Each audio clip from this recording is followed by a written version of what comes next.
Good day to you. You know, when I took my first job in California, I was moving from Pennsylvania to California in a U-Haul. So I decided, since I would be alone, to buy a CB radio. So I tuned in the CB radio and I started to listen to a whole other world out there that I didn't know existed, and that is the world of truckers. And they were using the CB radio for all kinds of things, not just to pass time as they were on the road and speaking to each other. They knew about traffic jams. They knew what the terrain was like that was coming up. They were each discussing the routes that they were going to take. And they were using a lot of code terms, like they would say, "What's your 20?" which is itself short for the full saying, which is, "What's your 1020?" And that means, "What's your location?" Those of you who have maybe done some EMT work, you know about that kind of language. It's also used in emergency personnel kinds of situations. But my point is that the truckers that were existing on the CB radio, they had this whole language, and it in part defined their identity as a trucker. So that's my lead into today's subject, and in this chapter, chapter 11, we are considering today identity and subgroups. And I think that Fred Yant makes an interesting point to start the chapter off. I'm not sure I agreed with it. He says that subgroups are smaller than larger cultural groups, like you have Americans, but you also have Southerners, and within that you also have teenage Southerners. Those are subgroups and subgroups and subgroups as part of the larger American culture. But here's the part that I'm still thinking about whether he's on the mark or not. He says that subgroups don't tend to pass on values, and I think that's an interesting point. It kind of is a phase that you're going through, you know, a punk rock phase, a country music phase.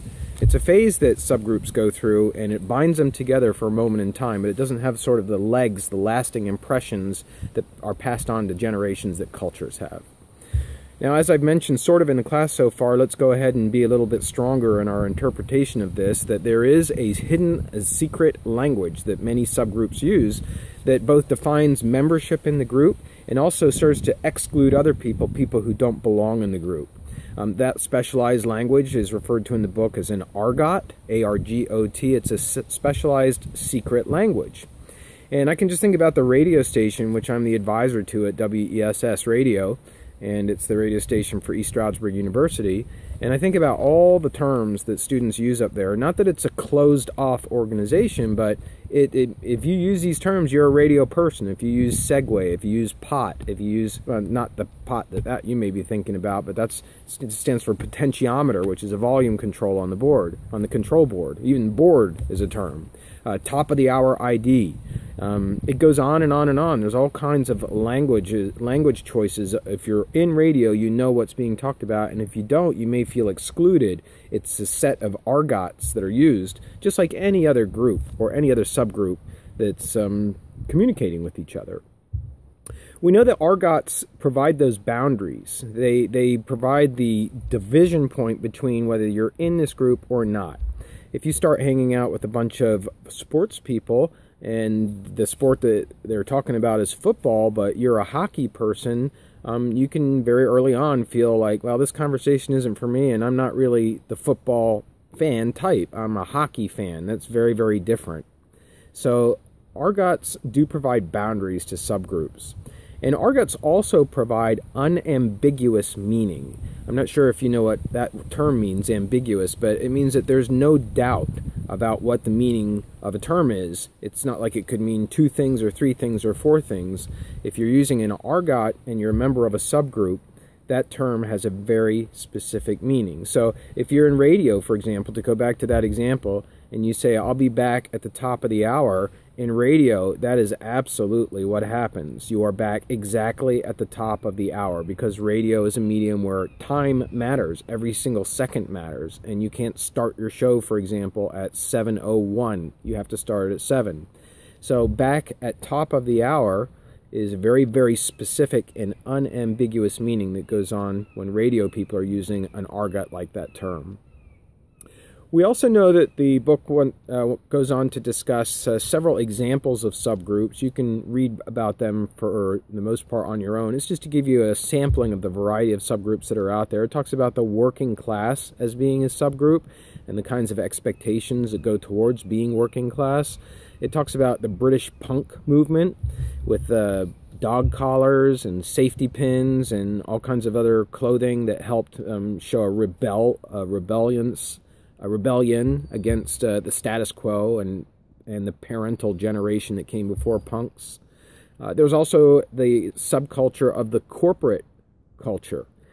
Symbols and heroes are talked about in the corporate culture. A hero might be somebody who stood up to their boss and refused to be talked down to, even though they knew that they could lose their job, and they said, I don't like the way that you're speaking to me.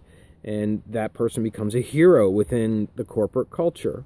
And corporate cultures have their argots too. HR is an argot for corporate culture. It stands for human resources. The average person would say human resources. If you've been working in a corporation for a while, you're going to use the argot, which is HR.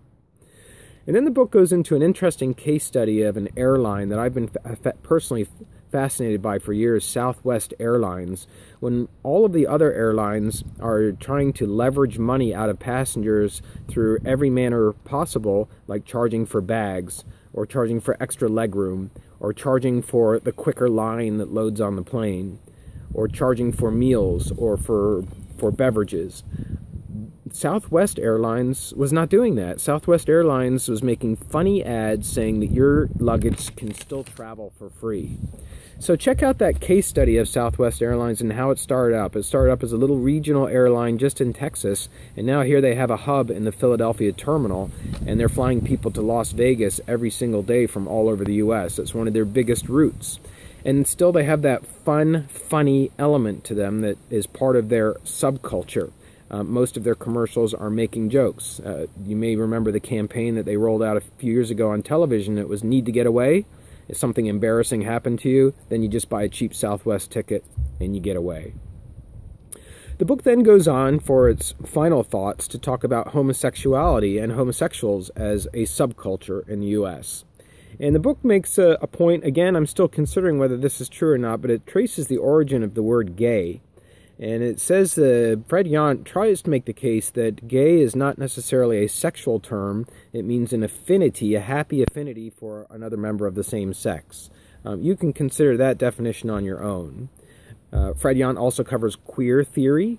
Queer theory is about, well, as I understand it, it's about how males and females are not always completely separate and distinct entities. That really, if you were to look at a human being, you would say that they fall somewhere on the scale of masculinity or femininity. So somebody may be out here and be really, really masculine. Somebody else may be a complete opposite end and feminine, but other people are going to be in between. They have some feminine and masculine traits. And the main point of queer theory is that identity, your identity is voluntary. It's not foisted upon you because you're gay and the rest of society treats you a certain way.